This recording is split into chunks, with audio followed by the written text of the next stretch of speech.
Now, yeah, you're seeing my face again. I know. But just this is like a hate warning, I guess. I've made a video like this before, actually a few, and I just want to let everyone know this is just an opinion piece. You don't have to agree with everything I say. Obviously, if you disagree, well, let me know down below in the comment section. But please, do me a massive favor. Slap a like on this video. Like goal's gonna be 42. Long night.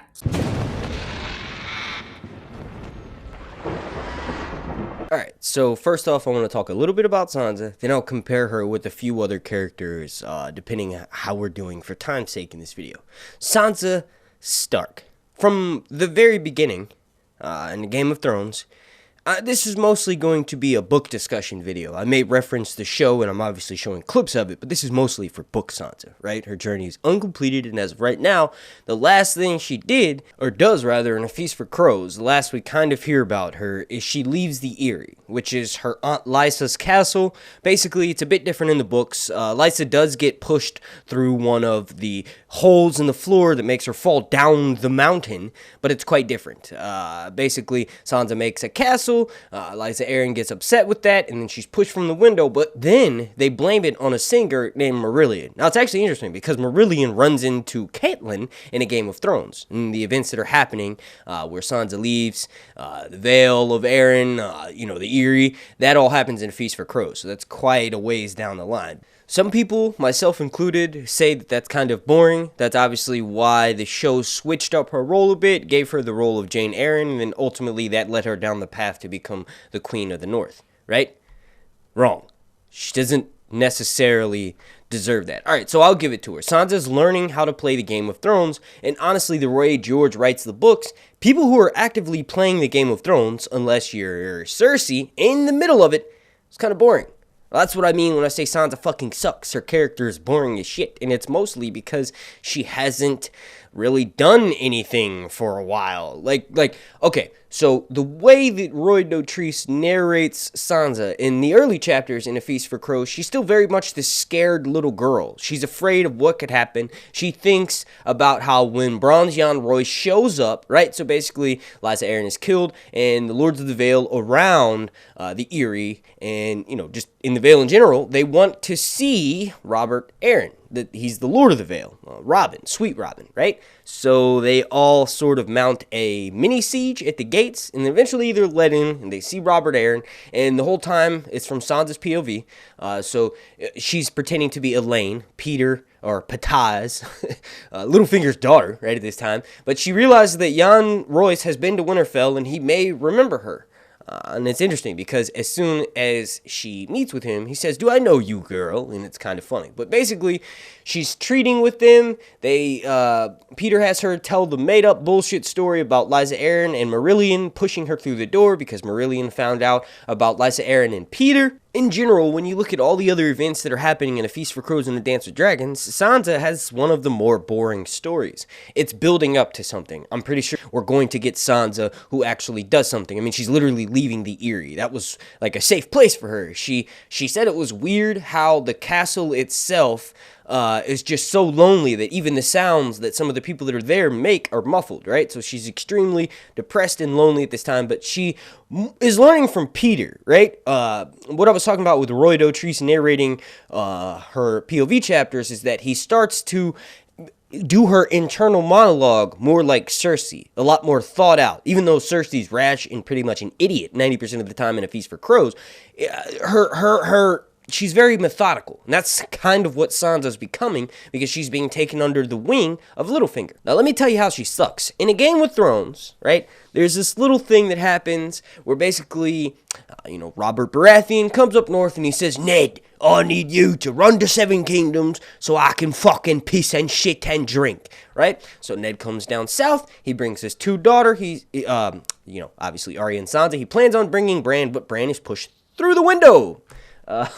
So Sansa and Arya are making their way to King's Landing. Arya kind of does her own thing with Micah, the butcher's boy. They sort of sneak off and sword fight. And Sansa is obsessed with Joffrey. Let me tell you, the show version of Joffrey made him look retarded, but the book version of Joffrey is very much a princely lad. He's actually taller than Robb and Jon, which is interesting because he's 12, and Robb and Jon are 14 and 15, so they're older than he is, but he's got that princely stature. He does provoke Robb in the yard by saying, let's use some steel, basically, because Robb beats the shit out of him. But Joffrey's like, I don't want to get embarrassed again, so let me use my lion's teeth. And he's like, look, I'll use steel, right? And all that decides the point. Robb's like, okay, well, shit, we don't use steel here, blah, blah, blah. Anyway, once they leave Winterfell, they're making their way down south. Like I said, Arya is doing her thing with Micah, the butcher's boy, right? They're learning how to fight. Arya is very much a typical northern girl. Sansa is very much like her mother in the sense where she's a southern lady, right? So she's from the north, but she is being trained in the ways to be a lady. So finally, the day comes. She gets to spend the day with Joffrey, right? So her and Joffrey, they're drinking wine. They follow a shadow cat back to its lair. Joffrey's talking about how his dad's a badass, and he shows her his sword, Lion's Tooth. Anyway, they have a marvelous, amazing day according to Sansa's POV, and as they're making their way back, they hear some wood clinking, and they're like, what the fuck? And then they heard like a little girl crying out. So they make their way through the woods, and they realize, oh, it's Arya and Micah, the butcher's boys. So Joffrey comes over, very much like he does in the show, and he's like, hey, bitch, why don't you practice on a man? Why you hitting a little lady? And Micah's like, sir, she asked me to. I swear it. She wanted me to come at her. And basically, there's some words exchanged. Micah goes flying off, running away. And then Nymeria shows up, bites Joffrey's arm, and Arya strikes him several times with her wooden sword. Obviously, Arya runs away too and tells Nymeria to fuck off, right? Arya's gone for like 4 days in the woods. She has to, very much like on the TV show, throw rocks at Nymeria to make her get to disappear. All the while, Sansa is crying like a little girl, right? And eventually, Arya's found, and Lady is killed in place of Nymeria. Now, here's the thing. Sansa very much had the chance to tell the truth. She doesn't. Arya tells her version, Joffrey tells her version, and Sansa's supposed to be the intermediary. She's got, she's got stakes on both sides. She likes Joffrey, and Arya's her fucking sister. Sansa does not do this. She literally could save her wolf, but she's too stupid to figure that out. Like, Arya's younger than her, but she's every character at this point is smarter than Sansa. It's terrible too, right? Because Arya feels like shit, right? They're arguing the rest of the way down to King's Landing, and she actually tells Sansa tells Arya that it's all your fault. The whole reason why this happened to you. Like Sansa lost her direwolf. Arguably, it's terrible. It could have been 100% preventable if Sansa had used her brain, but Arya lost her best friend, Micah. Like, it's crazy because the Hound had cut him up into so many pieces that when he gave him back to the butcher literally thought he was being given a pig to slaughter. Arya had so much of a shittier end of the stick in this point in the book. Alright, now I guess we have a little bit of time, so let's talk about Arya and Brienne. Brienne, the beauty, is shit on her entire life. Like, she is similar to Arya where she doesn't want to be a lady, but also she probably would have been if she wasn't so ugly and so tall, right? So Brienne took the cards that were dealt to her and made the best of her opportunity. She's stronger than most men in Westeros. She's taller than most men in Westeros. And she fucking earns every single bit of respect she gets from the fan base because Brienne the Beauty is a fucking knight of the Seven Kingdoms. She's amazing. And then you compare Sansa with that, and well, I already talked enough shit about Sansa. And let's compare with Daenerys, okay? Let's do a fair comparison because Daenerys is, well, nothing like Arya. Daenerys has nothing at the beginning of the story. She's sold to a slaving warlord and is raped, right? Like, there's people that will tell you that it's different than how it was on the TV show and that Khal Drogo is in love with Daenerys. Whatever. They go off out into the sky, right? They want to do everything under the sky because that's how the Khalasar does shit. Most important things are done out in the open because the world needs to see it, right? So Daenerys is taken to this place and she's undressed and Khal Drogo knows one word and that's no. And it's like sentimental and stuff, but it's very much apparent in Daenerys' future chapters that it's rape.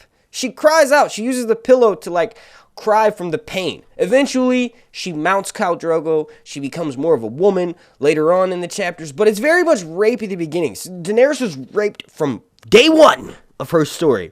She's beat by Viserys. She's told that she has all this shit and she's from this great house, but really she's just like a beggar.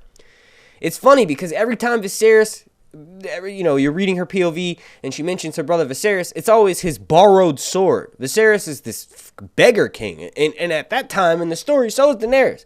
But then she quickly, within a few short chapters, makes the best of her situation. Sansa, not so much.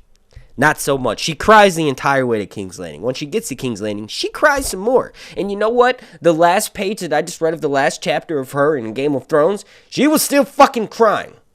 If you all want more of a show version of Sansa complaint, check down below in the description because I've made another Sansa Sucks video. But you all let me know what you think about this down below in the comment section. I'm going to get the fuck out of here. My name's Mark and this has been Sir Hunt's Reviews.